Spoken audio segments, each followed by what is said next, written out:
Ils ont failli décrocher la lune, coup sur coup. Les moins de 20 ans maliens, emmenés par la perle monégasque Adama Traoré, et défaits en demi-finale du mondial par le futur vainqueur serbe. Puis quelques mois plus tard, ce sont les moins de 17 ans qui ont remis ça, parvenant en finale de leur Coupe du Monde avant de s'incliner face au Nigeria. Deux exploits majeurs pour le Mali, petite nation de football au niveau international, mais de plus en plus présente au top niveau dans les catégories de jeunes. La raison ? L'apport de l'Académie Jean-Marc Guillou, dont les jeunes prodiges arrivent depuis 2 ou 3 ans au plus haut niveau. Adama Traoré, bien sûr, élu meilleur joueur du mondial U20 et qui brille avec Monaco en Ligue 1. Mais aussi Amari Traoré, qui était titulaire et parfois buteur en Ligue 1 l'an dernier avec Reims, avant de descendre en Ligue 2.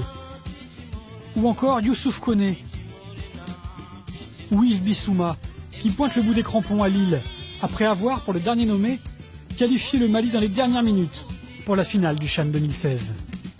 Encore une performance malienne de choix sur le continent, qui font des jeunes Maliens l'ossature d'une équipe rajeunie et ambitieuse. C'est un mélange de jeunesse, de fougue et aussi de stabilité, notamment avec des joueurs plus anciens qui ont fait la liaison avec l'ancienne génération, et plus les jeunes qui arrivent, qui ont tous été formés par l'Académie Jean-Marc Guillou, qui possède énormément de talent.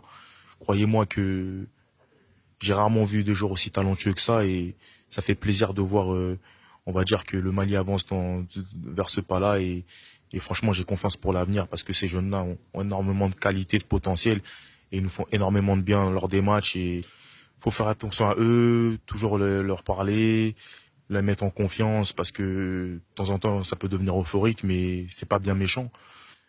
Mais nous on est là aussi, on n'est pas très très vieux aussi, mais on essaye, c'est un bon mélange, et franchement les jeunes sont à l'écoute, respectueux, et comme j'ai pu le dire hier, c'est un groupe humble, et il n'y a pas de souci par rapport à la gestion de tout ça. Le coach fait bien les choses, il y a un staff qui s'occupe bien de nous, et tout le monde est à l'écoute de tout le monde, et comme on a pu le dire, il n'y a pas de star dans cette équipe là. La star, c'est Mali, c'est pas un joueur en particulier, et c'est ce qui fait notre force aujourd'hui. Un collectif malien rodé aux épreuves africaines. Discrètement, en 2012, puis à nouveau en 2013, les Aigles s'étaient hissés sur la 3e marche du podium de la CAN, avec des anciens chevronnés, comme Sédou Keïta, Fousseni Diawara ou Cheikh Diabaté, absents cette année, et qui auraient dû aller plus loin qu'une élimination au premier tour en 2015, avant que le tirage au sort n'en décide autrement. Faudra se qualifier sur le terrain et pas au tirage au sort, parce que c'est un sentiment, je le souhaite à personne. Franchement, je le souhaite à personne. Tu pars de la CAN, t'es frustré, dégoûté. Il n'y a pas de mots en fait. T'as une sensation de ne pas avoir joué ton va-tout, et c'est ça le plus frustrant pour un sportif de haut niveau. On va devoir gagner des matchs et pas laisser de chance au hasard. Parce que voilà, le hasard nous a pas réussi sur cette dernière CAN. Il va falloir qu'on essaye de jouer au mieux notre carte et essayer de se qualifier comme il se doit. La seule vérité du terrain, là où les jeunes Aigles peinent encore à justifier les promesses. À Bouaké, en octobre dernier, pour le début des éliminatoires Coupe du Monde, les joueurs d'Alain Giresse avaient flambé pendant 15 minutes, ouvrant le score par Sambou Yatabaré, avant de voir les Ivoiriens renverser la tendance et leur donner la leçon. On est une équipe qui grandit avec un jeune groupe, donc il y a encore des erreurs d'inattention ou des petites périodes où on manque un peu de concentration.